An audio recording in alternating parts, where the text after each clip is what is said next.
नमस्कार news room को स्वागत करुच्ची मु अभिन्न आशुतोष। कटक बारंगरे पुलिस थाना भितर निर्यातना अभियोग पर गंजाम जिला कविसूर्य नगर आसी हाजत मृत्युर सांघातिक अभियोग। आउ ए दुईटी घटना वर्तमान पुलिस चित्र आउ चरित्र उपरे अंगुली निर्देश करिछि। अभियोग अनुसार गंजाम जिला कविसूर्य नगर अंचल 32 वर्षीय युवक सुशांत साहू को गत 25 तारीख दिन कविसूर्य नगर थाना पुलिस हाजत को नहीं एवं 7 दिन धरी थाना रे रखा जिबा सहित निर्मम अत्याचार करा जायतिला। आउ शेषरे जेतेबेले तांको अवस्था गुरुतर हैला सेतेबेले सुशांत को ठारू एक अंडरटेकिंग लेखै पुलिस तांको छाड़ी देइतिबा अभियोग होईछि। एहा परे गुरुतर सुशांत जेतेबेले तांको घरे पहुंचीथिले तांको हातरे बड़ बड़ फोटका चिन्ह थिबा देखिबा को मिलिथिला। परिवार लोके अभियोग करिसेंती जे पुलिस तांको केवल निर्धूम पिटी नाही बरम तांको देहरे गरम पानी ढाली देइछि, तांको आखिरे लंका गुंड ढाली दिया जाइछि। आउ एते गुरुतर सुशांत को प्रथमे कविसूर्य नगर मेडिकल एवं परे एमकेसीजी को स्थानांतरण करा जाइथिला, हेले डाक्टर सेठारे तांको मृत घोषणा करिथिले। आउ ए अभियोग सामना को आसीबा परे गंजाम जिला कविसूर्य नगर थाना पुलिस हरड़ घणारे पड़िछि। तेबे गंजाम जिला कविसूर्य नगर थानार इंस्पेक्टर इंचार्ज अछंती जने प्रोबेशनरी आईपीएस ऑफिसर एवं से केते बेपरुआ भाबरे कार्य करिसंती एवं तांको टीम केते बेपरुआ भाबरे काम करिछि एही अभियोग सामना को आसीबा परे ता जळ जळ होई देखा जाउछि। ए पूरा घटना रे दक्षिणांचल आईजी गंजाम एसपी को तदंत निर्देश दैछंती। जेहेतु हाजत मृत्युर अभियोग होईछि सेतिपाई ओएचआरपीसी रो सेल मध्य एहार तदंत करिवो एवं जहा प्राथमिक आभास मिलुछि जे पुलिस भी जानि सारिछि जे बेआईन भाबरे सुशांत साहू को 7 दिन धरी हाजत भितरे रखा जाइथिला, जेतेबेले कि जने व्यक्ति को 24 घंटा रु अधिक समय पुलिस अटक रखि परिबो नाही। सेतेबेले केमिति सुशांत को 7 दिन रु अधिक समय हाजत भितरे रखिला पुलिस तार तदंत हेबो बोली कहिसंती गंजाम एसपी। आ एही पूरा घटना सामना को आसीबा परे सबठारु बड़ प्रश्न सतरे कोन पुलिस भितरे मानविकता हजि जाइछि, सतरे कोन पुलिस आईन कानून को परवा करू नाही। आहुरी आश्चर्यर कथा हेउछि कविसूर्य नगर थाना दायित्व अछंती जने प्रोबेशनरी आईपीएस ऑफिसर जे यूपीएससी द्वारा सिलेक्ट हेबा परे से उच्च तालीम प्राप्त ऑफिसर, किंतु सतरे कोन जने आईपीएस ऑफिसर होई मध्य पुलिस रो नीति नियम कानून को उल्लंघन करिसंती कविसूर्य नगर थाना आईआईसी। एही पूरा घटना उपरे आहुरी किछि दिग सामना को आसुछि। पूरा घटना सेतेबेले आरंभ होइतिला जेतेबेले पुलिस एक पत्थर खणी उपरे रेड करितिला। सही समय रे सेठारे दुईटी ट्रक रे पत्थर लोड हेउतिला एवं दुईटी ट्रक रो ड्राइवर को हेफाजत को लेथिला कविसूर्य नगर थाना पुलिस।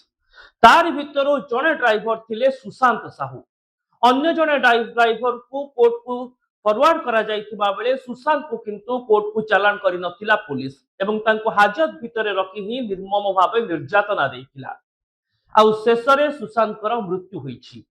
ए पूरा घटना वर्तमान हाजत मृत्युर सांघातिक चित्र सामना को आणुछि। कटक बारंगरे मध्य समान चित्र, जेतेबेले राकेश बेहेरा नामक जने युवकों को पिटी पिटी पुलिस गुरुतर करिथिबा अभियोग हेउछि। आउ एही दुईटी घटना ओडिशा पुलिस रो छवि को मलिन करुछि। पुलिस केतेकी संवेदनशील होई पड़िछि ताहा लोकंक सामना को आणुछि। आहुरी आश्चर्यर कथा हेउछि दर्शक बंधु जे हाजत मृत्यु मामला रे पुलिस पारु पर्यंत निजको निर्दोष बोली साब्यस्त करिबा पई लागि पड़ुछि। बारंग थाना रे कटक डीसीपी को बयान देखंतु जे पुलिस कोन से 3rd डिग्री करि नाही, किंतु एही बयान केउ आधार रे से देले जेतेबेले कि सीसीटीवी रो तदंत करा जीवो बोली कहउचंती कटक डीसीपी।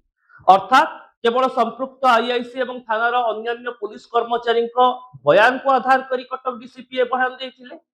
सेपटे किंतु राज्य पुलिस मुखिया डीजीपी ए घटना को गुरुत्वर सह नैछंती। बारंग मामला रे कमिशनरेट पुलिस ठारू रिपोर्ट तलब करिसंती। ଆଉ ବର୍ତ୍ତମାନ ଏହି ମାମଲା ପୁରା ରାଜ୍ୟରେ ହଇଚଇ ସୃଷ୍ଟି କରିଥିବା ବେଳେ ଗଞ୍ଜାମ କବିସୂର୍ଯ୍ୟନଗର ହାଜତ ମୃତ୍ୟୁ ମାମଲା ପୁଲିସର ଚିତ୍ରକୁ ଅତି କଦର୍ଯ୍ୟ କରୁଛି, ଅତି ଖରାପ କରୁଛି। କିଛି ନିର୍ଦ୍ଦିଷ୍ଟ ଅଧିକାରୀଙ୍କ ପାଇଁ ପୁରା ପୁଲିସ ବିଭାଗ ବଦନାମ ହେଉଛି। ହେଲେ ଦର୍ଶକ ବନ୍ଧୁ, ଯେତେବେଳେ ହାଜତ ମୃତ୍ୟୁ ମାମଲା ଆସେ ସେତେବେଳେ ପୁଲିସ କାହିଁକି ସିସିଟିଭି ପ୍ରମାଣ ସହିତ ଲୋକଙ୍କୁ ସ୍ପଷ୍ଟ କରେ ନାହିଁ ଯଦି ପୁଲିସ ନିର୍ଦ୍ଦୋଷ, ଯେ ସେମାନେ କିଛି ଭୁଲ କରିନାହାନ୍ତି? କାହିଁକି ସମୟ ଗଡେଇବା ସହିତ ମାମଲାକୁ ଅଧିକ ଜଟିଳ କରିଦିଏ ଓଡ଼ିଶା ପୁଲିସ? ତାହା ହେଉଛି ସବୁଠାରୁ ବଡ଼ ପ୍ରଶ୍ନ। ବାରଙ୍ଗ ଘଟଣାରେ ପ୍ରମାଣ ଦେଇପାରି ନାହିଁ ଏଯାଏ ପୁଲିସ ଯେ ହାଜତରେ ନିର୍ଯାତନା ଦିଆଯାଇ ନାହିଁ। ବର୍ତ୍ତମାନ ଗଞ୍ଜାମ କବିସୂର୍ଯ୍ୟନଗରରେ ପୁଲିସ ପ୍ରମାଣ ଦେବ କି ଯେ ହାଜତ ଭିତରେ କଣ ଘଟିଥିଲା? ସିସିଟିଭିର ପୁଙ୍ଖାନୁପୁଙ୍ଖ ଚିତ୍ର ଲୋକଙ୍କ ସାମ୍ନାରେ ବୟାନ କରିବ କି? ଏ ତମାମ ଘଟଣା ଭିତରେ ଦର୍ଶକ ବନ୍ଧୁ ଜାଣି ନିଅନ୍ତୁ ହାଜତ ମୃତ୍ୟୁକୁ ନେଇ ପୁରା ଦେଶ ଏବଂ ଓଡ଼ିଶାର ଚିତ୍ର କଣ। सारा देश रे 2017 रु 2022 मसीहा भितरे 100 रु 175 हाजत मृत्यु अभियोग आसीथिला, जोथिरे उत्तर प्रदेश सबुठारु आगरे थिला। ओडिसा रे 2017 मसीहा ठारु 2023 मसीहा भितरे 48 हाजत मृत्यु अभियोग रहिछि। आपणकर मने थिबो किछि वर्ष तळे पुरी रे केमिति विभिन्न थाना मिलित भाव चढ़ाऊ करने समय अपराधी को काबू करी सेमानंकु हाजत रे निर्यातना देवा सहित हाजत रे मारी देइथिबा अभियोग होइतिला। हेले हाजत मृत्युर अभियोगर पर्दाफाश करबा एते सहज हुए नाही, काहेकि ना जो पुलिस काठगड़ा रे थाए सेही पुलिस पाखरे ही हाजत मृत्युर तमाम प्रमाण को नष्ट करि देबा पई यथेष्ट समय मिली जाए। एई देखंतु वर्तमान कटक परे कविसूର୍ଯ୍यनगर थाना रे हाजत मृत्यु अभियोग तदंत करुछि सेही पुलिस जो पुलिस विभाग अधिकारी विरोध में अभियोग रही।